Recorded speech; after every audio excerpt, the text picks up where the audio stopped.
Cinema full ప్లెడ్జ్డ్గా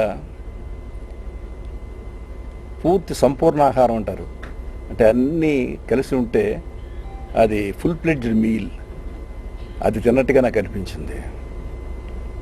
industry ఇవాళ మంచి hit కోసం ఎదురు చూస్తుంది. చాలా రోజుల తర్వాత మహేష్ బాబు నుంచి ఇంత హిట్ రావడం, ఇది మహేష్ బాబు నుంచి హిట్ రావాలని కోరుకునే ప్రేక్షకులందరికీ చాలా సంతృప్తినిచ్చింది. పిక్చర్ చూస్తుంటే పిక్చర్కి మహేష్ బాబులో మెచ్యూరిటీ చాలా బాగా పెరుగుతుందనిపించింది. ఇంత స్టైలిష్గా, చాలా ఎగ్జాజరేషన్ లేకుండా సెటిల్డ్గా చేస్తూ ఒక మంచి హీరో తెలుగు సినిమా స్క్రీన్కి ఉన్నాడని ఈ సినిమాలో మళ్ళీ ప్రూవ్ చేశాడు.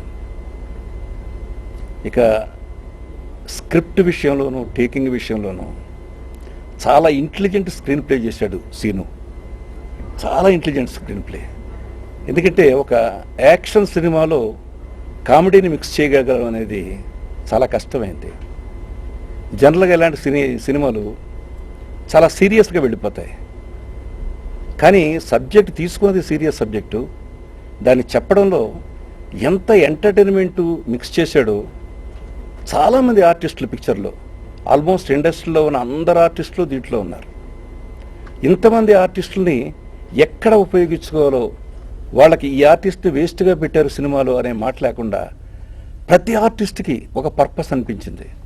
ఇంక్లూడింగ్ ధర్మవరపు సుబ్రహ్మణ్యం ఎందుకు పెట్టారా అన్నవాడికి కూడా ఒక పర్పస్ అనిపించింది. ఇక బ్రహ్మానందం కామెడీ అయితే మళ్ళీ సీను సినిమాలు ఢీ, రెడీ తర్వాత వాటిని మించి ఈ కామెడీ చాలా బాగా ఇన్వాల్వ్ అయింది. ఇన్ ఆల్ ఆస్పెక్ట్స్ ఈ సినిమాకు వచ్చిన టాక్, ఈ సినిమాకు వస్తున్న రెవెన్యూ, నా ఉద్దేశంలో చాలా పెద్ద, ఇంతకు మించి ఇంకా సెకండ్ వీక్ థర్డ్ వీక్ వచ్చేసరికి దీని కలెక్షన్స్ రెవెన్యూ ఇంకా పెరుగుతుందని, చాలా పెద్ద హిట్గా టాప్ రికార్డర్గా నిలుస్తుందని అనే ఫీలింగ్ నాకు అనిపిస్తోంది. అట్లాగే మ్యూజిక్, నేను ఆడియో విన్న దానికంటే పిక్చర్లో చూస్తే అన్ని పాటలు బాగున్నాయి. ఆడియో విన్నప్పుడు నాకు 2 పాటలే బాగున్నాయి అనిపించింది. బట్ పిక్చర్లో చూస్తే మొత్తం అన్ని సాంగ్లు 6 సాంగ్స్ అనుకుంటాను, 6 సాంగ్స్ బాగున్నాయి. Selection of locations and selection of costumes, colour combinations. ఆ సమంత అమ్మాయి ఏమాయి చేసేవారో చూసిన తర్వాత చాలా సాఫ్ట్గా అనిపించింది. ఈ సినిమాలో చాలా హుషారుగా యూత్ని చాలా అట్రాక్ట్ చేసేట్టుగా కనిపించింది. సో టోటల్గా I think I'm very happy with this film.